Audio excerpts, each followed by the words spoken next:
Kajian Kitab.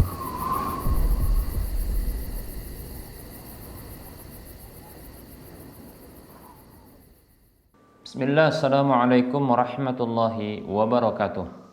Innal hamdalillah nahmaduhu wa nasta'inuhu wa nastaghfiruh wa na'udzu billahi min shururi anfusina wa min sayyiati a'malina.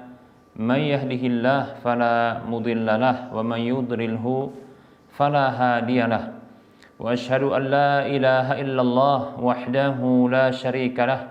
Wa asyhadu anna Muhammadan abduhu wa rasuluhu sallallahu alaihi wasallam.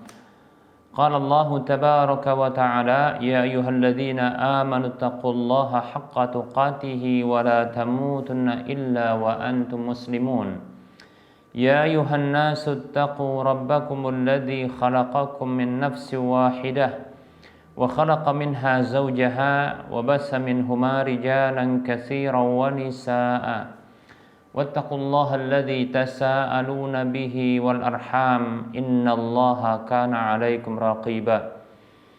Ya ayyuhalladzina amanu taqullaha wa qulu qawlan sadida yuslih lakum a'malakum wa yaghfir lakum dhunubakum wa may yuti'illaha wa rasulahu faqad faza fawzan 'azima. Amma ba'd. Fa inna asdaqal hadisi kitabullah wa khairal huda huda Rasulillah sallallahu alaihi wasallam wa syarrul umuri muhdatsatuha wa kullu muhdatsatin bid'ah wa kullu bid'atin dhalalah wa kullu dhalalatin finnar. Para pemirsa Rosyad TV dan para pendengar radio Medan Mengaji serta para pemirsa media sunnah yang turut serta menyiarkan kajian ini. Alhamdulillah, segala puji hanya untuk Allah atas semua nikmat yang Allah berikan kepada kita. Salawat dan salam tak lupa kita ucapkan untuk Rasulullah sallallahu alaihi wasallam. Semoga Allah tabaraka wa ta'ala menjadikan kita hamba-hambanya yang selalu setia dengan petunjuk ajaran Rasulnya sampai akhir hidup kita. Baik para hamba Allah rahimani wa rahimakumullah, kita lanjutkan bahasan kitab Minhajul Muslim di bab yang keempat tentang ibadah, dan kita masih membahas tentang posisi keimaman, ya. Kita masih bahas tentang keimaman, yaitu pada pembahasan posisi keimaman, ya, posisi imam dengan makmumnya. Baik para hamba Allah rahimani wa rahimakumullah,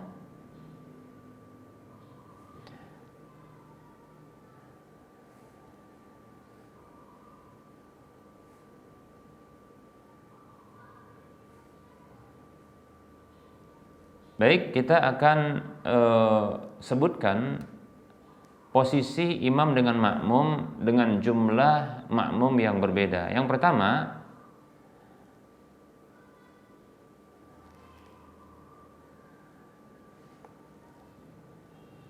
kita akan sebutkan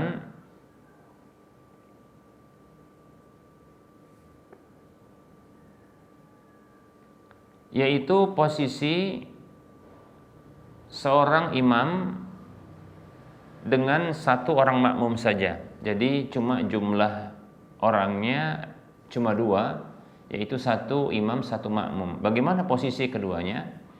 Baik para hamba Allah rahimani wa rahimakumullah, para ulama berbeda pendapat. Pendapat yang pertama, pendapat yang mengatakan bahwasanya posisi imam itu lebih maju sedikit ketimbang posisi makmum, atau bisa dikatakan posisi makmum mundur sedikit dari posisi imamnya. Mengapa? Pendapat ini sesungguhnya pendapat yang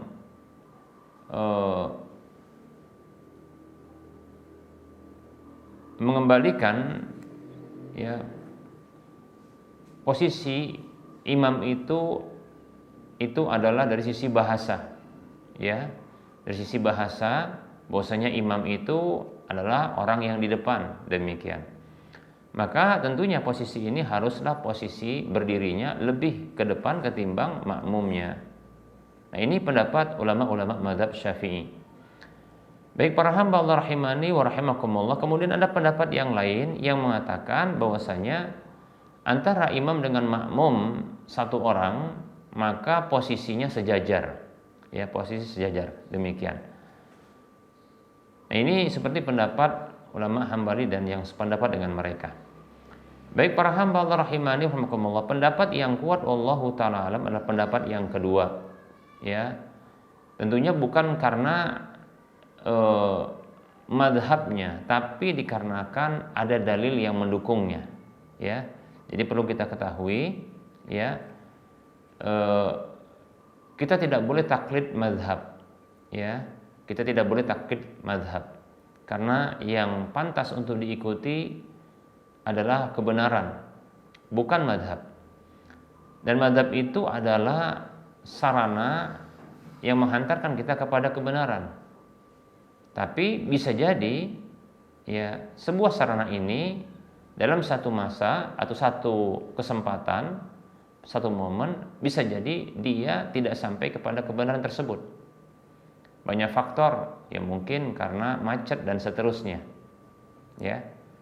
Jadi bagaikan kalau kita menuju satu tujuan, ya, satu tujuan, dan kemudian ada sarana kendaraan-kendaraan, ya, maka bisa jadi kendaraan-kendaraan ini tidak menghantarkan kepada tujuan disebabkan mungkin, ya, ada kerusakan, ada mungkin kehabisan bahan bakar dan seterusnya.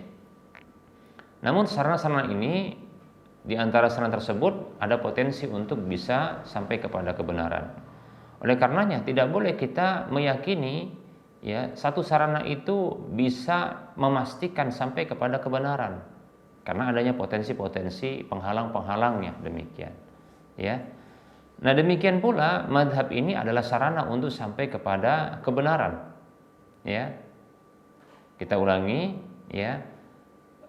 Madhab itu dengan kebenaran itu seperti kendaraan-kendaraan transportasi yang mengarahkan kepada satu tujuan, demikian.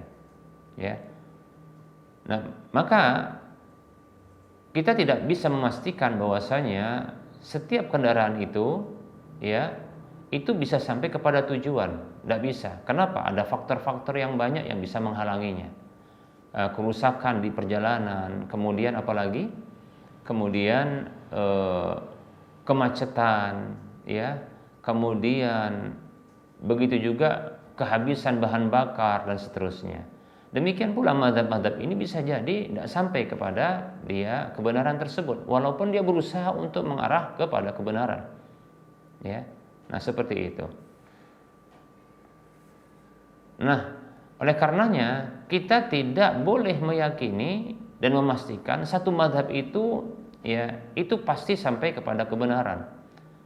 Tapi berusaha untuk sampai kepada kebenaran kita katakan iya, ya. Dan tentunya para ulama insyaallah taala mereka berusaha untuk sampai kepada kebenaran. Namun memastikan mereka sampai kepada kebenaran, ya, maka ini tidaklah boleh kita memastikannya. Nah, kalaulah kita pastikan satu madhab itu pasti benar, maka ketahuilah sesungguhnya kita sedang menjadikan madhab itu sebagai tandingan bagi Rasulullah Shallallahu Alaihi Wasallam. Ya, lihat perkataan dari Anas bin Malik radhiyallahu an, yang perkataan ini sesungguhnya perkataan yang senada dengan Mujahid rahimahullahu taala. Ya, Imam Malik rahimahullahu taala pernah mengatakan yang mirip, yang ungkapannya dengan Mujahid. Ya, kullu ahadin ba'da Nabi sallallahu alaihi wasallam, ya, yu'khadu wa yuqalu min qawlihi illa an-nabiy sallallahu alaihi wasallam. Atau kama, ya, qala rahimahullahu taala. Setiap orang setelah Nabi sallallahu alaihi wasallam maka bisa diambil dan bisa tolak dari perkataannya kecuali Rasulullah sallallahu alaihi wasallam. Demikian, ya. Jadi tidak boleh ya, kita memastikan bahwasanya satu mazhab itu pasti benar, ya, tidak mesti, ya. Bahkan ya kita dapatkan seperti Imam Abu Hanifah dan Imam Asy-Syafi'i rahimahumullah, keduanya itu mengucapkan sebuah ungkapan yang sama. Apa itu? Idza shahhal haditsu fahuwa madhhabi. Kalau sahihlah hadis itu maka itulah pendapatku. Itulah mazhabku, demikian. Jadi sesungguhnya yang benar itu pasti dalilnya. Nah, seperti itu. Adapun mazhabnya berusaha untuk mengarah kepada kebenaran. Nah, baik para hamba Allah rahimani wa rahmakumullah. Nah, dalam masalah ini para hamba Allah rahimani wa rahmakumullah, terkait dengan posisi imam dan makmum satu orang, maka pendapat yang kuat adalah posisi mereka sejajar, demikian, ya. Nah, ini berdasarkan ya hadis dalam kisah Ibnu Abbas radhiyallahu anhuma, di mana beliau pernah salat bersama Nabi sallallahu alaihi wasallam. Dalam hadis yang diriwayatkan oleh Imam Al-Bukhari dalam kitab sahihnya di nomor urut hadis 183 dan Imam Muslim dalam kitab sahihnya di nomor urut hadis 763. Berkata Ibnu Abbas radhiyallahu anhuma, "Summa qama yusalli ay an-nabiy sallallahu alaihi wasallam faqumtu fa sana'tu misla ma sana'a." Kemudian beliau berdiri salat, yaitu Nabi sallallahu alaihi wasallam. Faqumtu, lalu aku pun turut berdiri. Fa sana'tu misla ma sana'a. Aku lakukan seperti apa yang beliau lakukan. Summa dhahabtu, kemudian aku pun pergi. Faqumtu ila jambihi, lalu aku berdiri di sisi beliau, di samping beliau. Fa wada'a yadahu al-yumna ala ra'si, maka beliau meletakkan tangan kanan beliau pada kepalaku.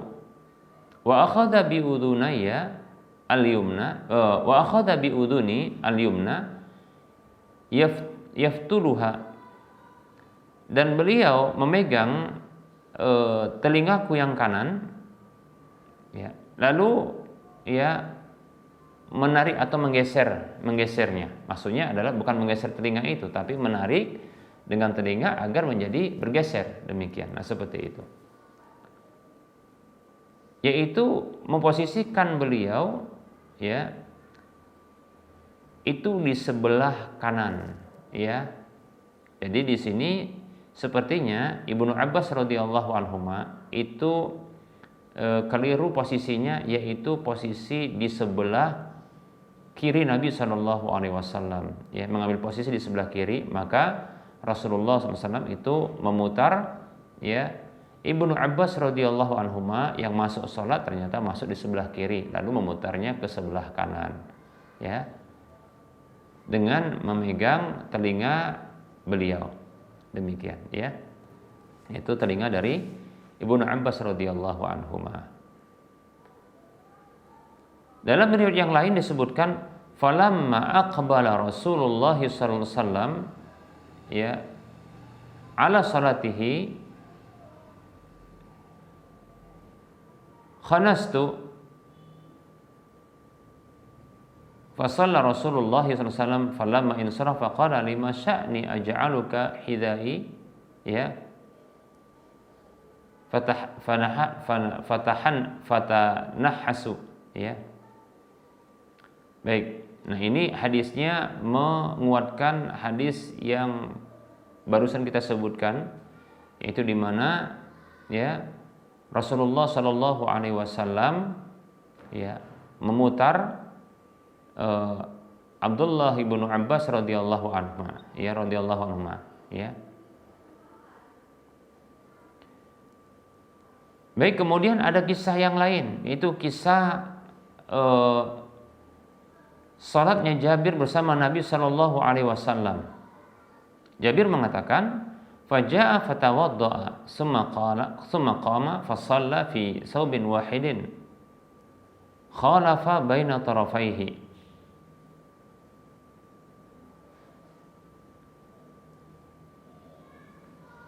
Maka beliau pun datang untuk berwudu, lalu berwudu. Kemudian beliau berdiri salat dengan memakai satu pakaian yang ya, arah ujungnya itu berbeda. Wan nasu faqumtu khalfahu, lalu aku berdiri di belakang beliau. Fa akhadha bi udhuni faja'alani an yaminihi. Ya. Lalu aku berdiri di belakang beliau, lalu beliau pun memegang telingaku, lalu memposisikanku atau menjadikanku di sebelah kanan beliau. Ya. Hadis ini hadis yang dikeluarkan oleh Imam Muslim dalam kitab sahihnya di nomor urut hadis 766, demikian pula Imam Ahmad dalam kitab Musnadnya, ya, di jilid ketiga di nomor urut hadis 351. Baik para hamba Allah rahimani rahimakumullah, menunjukkan ya posisi imam, ya, kalau makmumnya satu orang bukanlah makmumnya mundur di belakang, ya. Buktinya adalah Jabir radhiyallahu anhu yang ketika berposisi di belakang Nabi itu diposisikan oleh Nabi Shallallahu Alaihi Wasallam di sebelah kanan beliau, demikian, ya. Baik para hamba Allah rahimani warahmatullah. Dalil yang ketiga adalah hadis, ya, tentang kisah Nabi Shallallahu Alaihi Wasallam yang sholat dalam kondisi sakit, yang ternyata sakit beliau ini menghantarkan kepada wafatnya beliau. Dan beliau salat ketika itu di samping Abu Bakar. Qalat Aisyah radhiyallahu anha, ibunda Aisyah radhiyallahu anha mengisahkan, fajalasa Rasulullah sallallahu alaihi wasallam hidza'a Abi Bakrin radhiyallahu anhu ila jambihi. Maka Nabi Rasulullah sallallahu alaihi wasallam duduk, ya, sejajar dengan Abu Bakar di samping Abu Bakar. Fakana Abu Bakrin yusalli bi salati Rasulillah sallallahu alaihi wasallam. Maka Abu Bakar, ya, salat dengan salatnya Rasulullah sallallahu alaihi wasallam. Wan nasu yusalluna bi salati Abi Bakrin. Sementara orang-orang salat, ya, dengan salatnya Abu Bakar. Baik, hadis ini hadis yang dikeluarkan oleh Imam Bukhari, Imam Muslim. Baik para hamba Allah rahimani wa rahimakumullah, ya. Di sini coba perhatikan posisi Abu Bakar adalah sejajar dengan Rasulullah sallallahu alaihi wasallam menjadi imam ketika itu dan berada di samping, demikian. Karena Rasulullah menjadi imam, kemudian Abu Bakar jadi makmum, ya. Karena Rasulullah duduk, ya, dalam kondisi duduk, ya, maka orang-orang ketika itu ngikutin Abu Bakar radhiyallahu an, ya, demikian. Kenapa? Karena Rasulullah suaranya lirih karena sakit beliau, demikian. Jadi Rasulullah yang menjadi imam bagi Abu Bakar.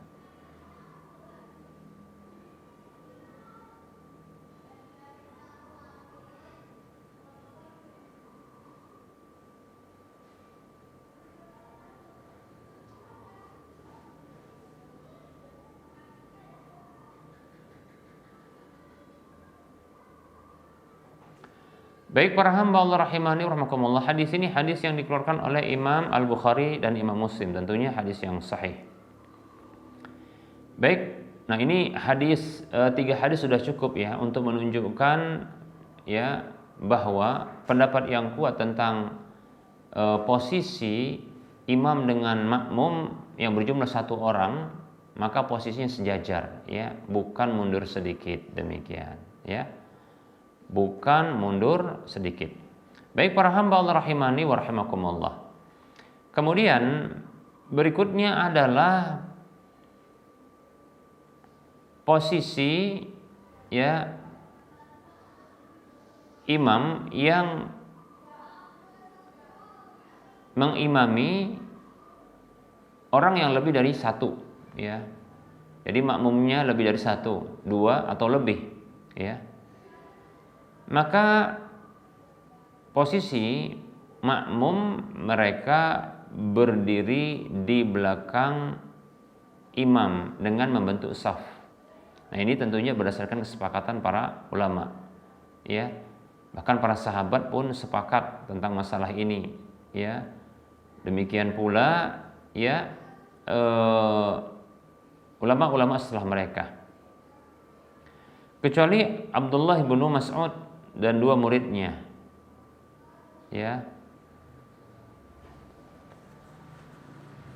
Namun pendapat yang kuat wallahu taala alam, ya, pendapat yang menyatakan bahwa para makmum kalau lebih dari satu maka mereka berada di belakang imam, tepat di belakang imam, demikian.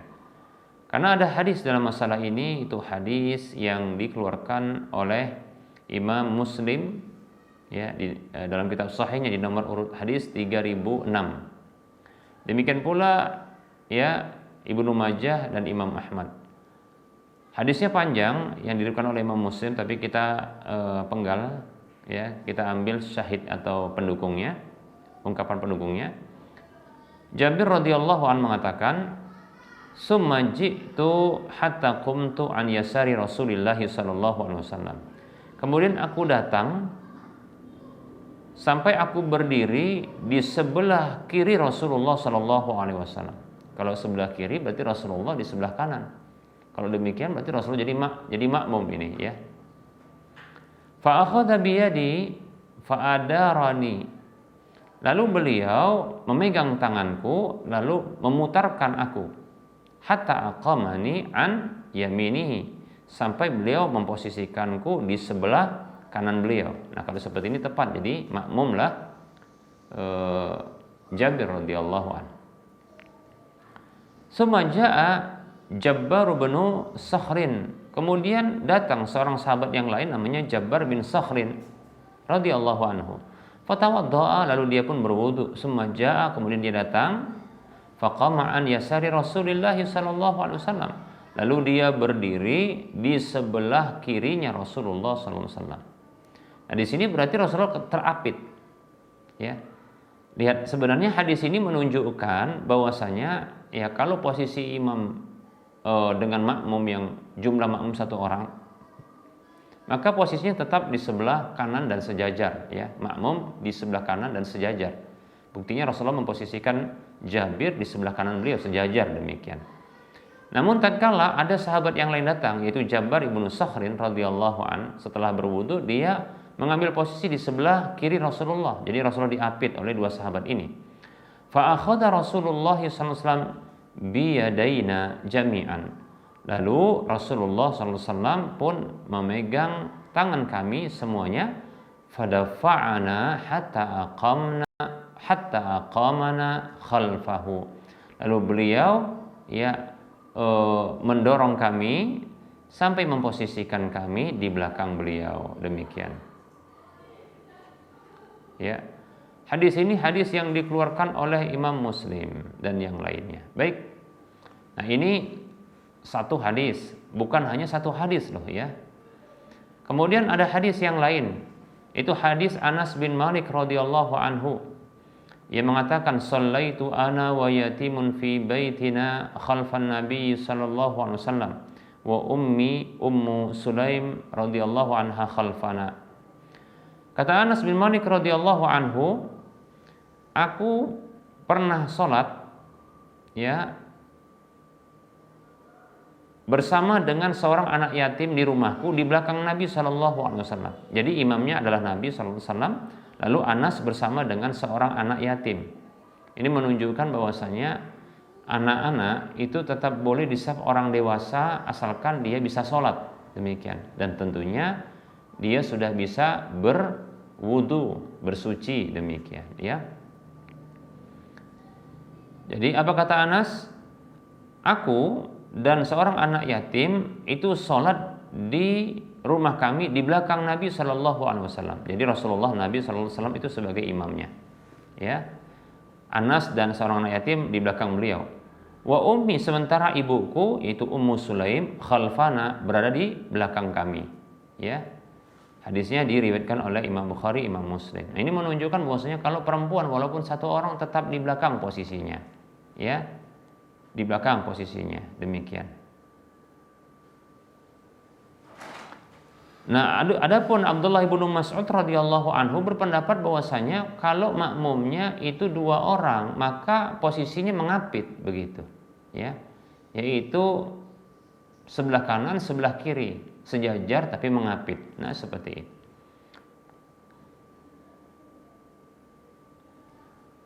dari Aswad dan Alqamah bahwasanya keduanya rahimahullah itu shallaya ma'a Abdullah bin Mas'udin fi darihi. Keduanya itu pernah salat bersama Abdullah bin Mas'ud radhiyallahu anhu di rumahnya. Qala, maka keduanya mengatakan, wa dhahabna linaquma khalfahu, dan kami pergi, maksudnya bergerak untuk berdiri di belakangnya, di belakang beliau. Fa akhadha bi aidina, lalu beliau pun memegang tangan kami, itu Abdullah bin Mas'ud memegang tangan kami. Faja'ala ahadana an yaminihi wal akhara an shimalihi. Lalu beliau menjadikan salah seorang di antara kami di sebelah kanan dan yang lain di sebelah kiri. Falamma raka'a wada'na aidina ala rukabina.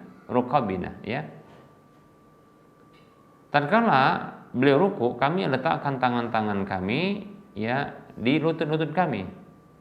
Qala fadaraba aidina wa tabbaqa baina kaffaihi summa adkhalahuma baina fakhidaihi. Lalu ternyata Abdullah bin Mas'ud memukul tangan-tangan kami. Wa tabbaqa baina kaffaihi, lalu beliau pun menggabungkan tangan kedua telapak tangan beliau, lalu memasukkan keduanya itu di antara paha, demikian. Jadi posisinya ruku tapi bukan memegang lutut, akan tetapi meletakkannya di antara paha, demikian. Nah, seperti itu. Tangan tanpa menyentuh apapun, cuma disatukan, demikian. Nah, seperti itu. Nah, baik para hamba Allah rahimani wa rahimakumullah. Summa qala, kemudian Abdullah bin Mas'ud mengatakan, hakadza fa'ala Rasulullah sallallahu alaihi wasallam. Demikianlah yang pernah dilakukan Rasulullah sallallahu alaihi wasallam. Ini hadisnya diriwayatkan oleh Imam Muslim, Abu Daud dan An-Nasa'i. Namun perlu diketahui, sesungguhnya hal ini adalah bentuk ruku di zaman dahulu yang sudah dihapus, dimansuh hukumnya. Hal itu disebutkan oleh beberapa para ulama, di antaranya Imam Asy-Syafi'i, anna hadisa Ibnu Mas'ud radhiyallahu anhu hadza mansukh, bahwasanya hadis Abdullah bin Mas'ud radhiyallahu anhu ini sudah dihapus, li'annahu tu'lamu hadhihi salatu minan nabiy sallallahu alaihi wasallam wa huwa bi Makkah wa fiha at-tatbiqu, karena sesungguhnya model salat seperti ini yang diketahui dari Nabi sallallahu alaihi wasallam itu dilakukan Nabi di Mekah, ketika itu beliau melakukan tatbiq itu tadi, yaitu menyatukan tangan, kemudian ketika ruku itu posisinya bukan menggenggam lutut, tapi meletakkannya di antara paha, gitu, masuk di paha. Masuk di paha itu maksudnya adalah di bawah paha, di bawah selangkangan. Nah, seperti itu, di antara paha. Nah, seperti itu.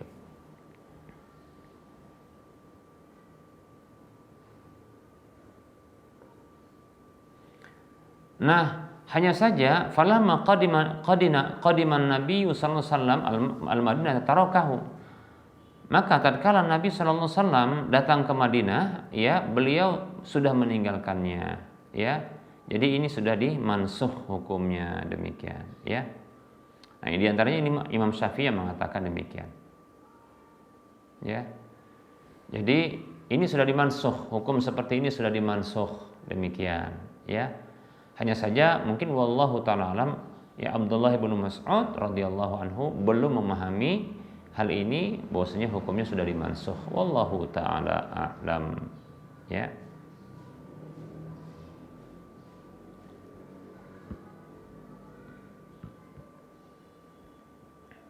Nah, demikian pula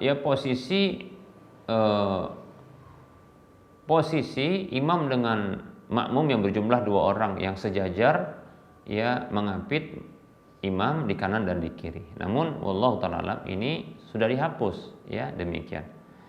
Yang bisa berpotensi untuk melakukan yang seperti ini dalam kondisi seperti ini adalah ketika contohnya semua masjid penuh, ya, maka tidak ada tempat untuk sholat bagi beberapa orang kecuali, ya, mungkin posisi imam, maka mereka boleh mengapit, ya, imam kanan dan kiri. Nah, seperti itu, ya, karena sudah penuh, ya, masjidnya. Baik para hamba Allah rahimani wa rahimakumullah. Adapun apabila seorang imam salat mengimami, ya, beberapa makmum, ya, lebih dari 2, 3 atau lebih, ya, maka, ya, sepakat para ulama dengan status ijma' bahwasanya, ya, makmum tersebut mereka berdiri di belakang imam tersebut, demikian, ya. Ini ijma' para ulama. Ya, banyak hadis yang menyebutkan hal ini, ya. Banyak hadis yang menunjukkan hal ini, demikian. Baik para hamba Allah rahimani wa rahimakumullah. Berikutnya, ya, tidak boleh bagi makmum untuk dia berposisi lebih maju, ya, ke arah kiblat ketimbang imam. Ya. Satu pendapat mengatakan bahwasanya batal salat, ya, orang yang menjadi makmum dia berposisi lebih maju ketimbang imam ke arah kiblat, ya, tidak sah alias batal, demikian. Ini pendapat jumhur ulama, ya. Sementara Imam Malik, Imam Ishaq Ibnu Rahuya, Abu Saur, Daud Al-Zahiri menyatakan bolehnya hal itu apabila sempit tempatnya. Ya. Sempit tempatnya. Kemudian ada juga pendapat yang lain yang mengatakan boleh secara mutlak. Ya, tidak mengapa. Adapun jumhur ulama mengatakan batal salatnya. Jadi para ulama berbeda pendapat menjadi 3. Ada yang mengatakan batal, ya, jadi tidak boleh, tidak sah, ya. Kemudian dia mengatakan boleh secara mutlak. Kemudian pendapat yang terakhir mengatakan bahwasanya, ya, boleh dalam kondisi sempit tempatnya, demikian, ya. Wallahu taala alam, ya. Perlu diketahui, ya, untuk imam yang kita dapatkan di Masjidil Haram, ya, terkadang kita dapatkan posisi imam itu, ya, itu masih, ya, pernah didapatkan itu posisinya lebih jauh, ya, ketimbang makmumnya dari kiblat, yaitu Ka'bah, ya. Walaupun ada momen-momen di mana, dan ini yang sering tentunya, imamnya lebih, ya, lebih ke depan. Nah, seperti itu. Namun kita dapatkan, ya, seperti contohnya ketika mensolati jenazah, ya. Nah, terkadang posisi makmum itu lebih ke depan. Nah, ini barangkali, ya, pendapat yang diambil dari Imam Malik, ya, Ishaq Ibnu Rahuya, Abu Saur, Daud Al-Zahiri. Kenapa? Karena sempit tempatnya dan sulit untuk menempatkan jenazah tersebut, ya, dekat dengan Ka'bah atau kiblat. Wallahu taala alam. Baik para hamba Allah rahimani wa rahimakumullah. Nah, barangkali ini materi yang bisa kita sampaikan pada pertemuan kali ini, ya. Kita cukupkan penyampaian materi.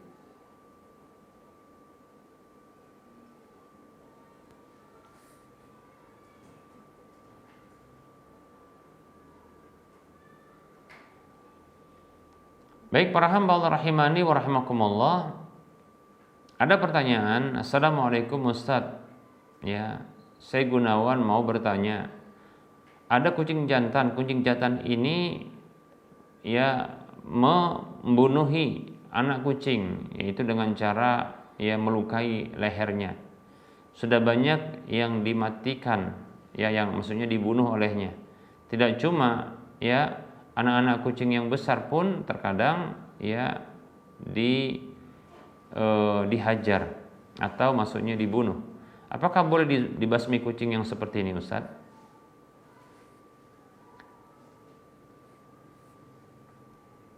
Bismillah, waalaikumsalam warahmatullahi wabarakatuh.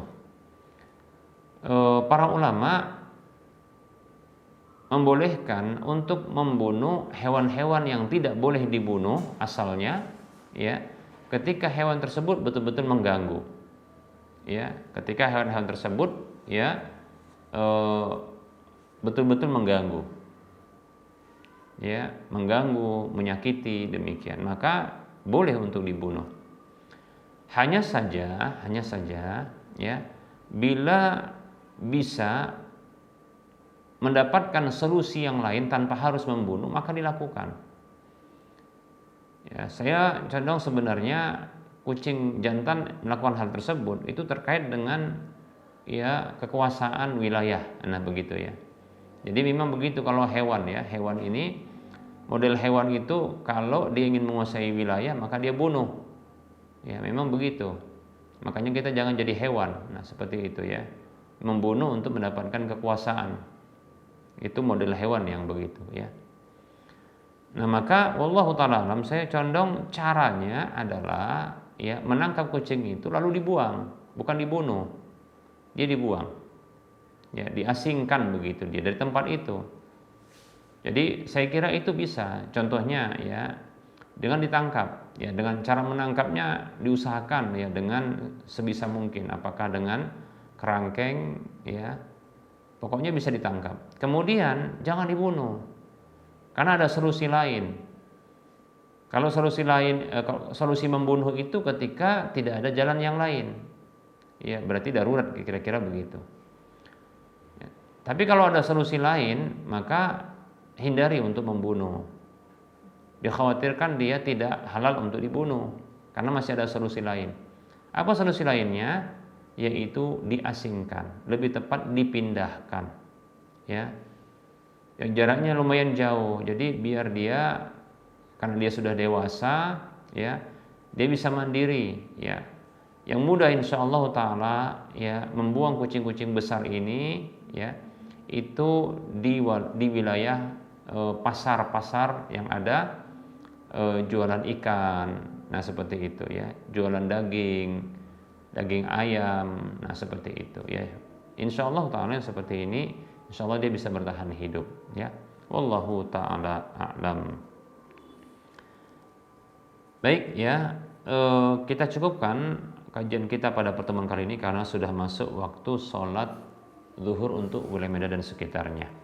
Sebelum kita mengakhiri perjumpaan kita ini, seperti biasa kita memberikan motivasi kepada saudara seiman, saudara seislam. Yuk mari kita membangun Masjid Al-Muwahhidin, ya.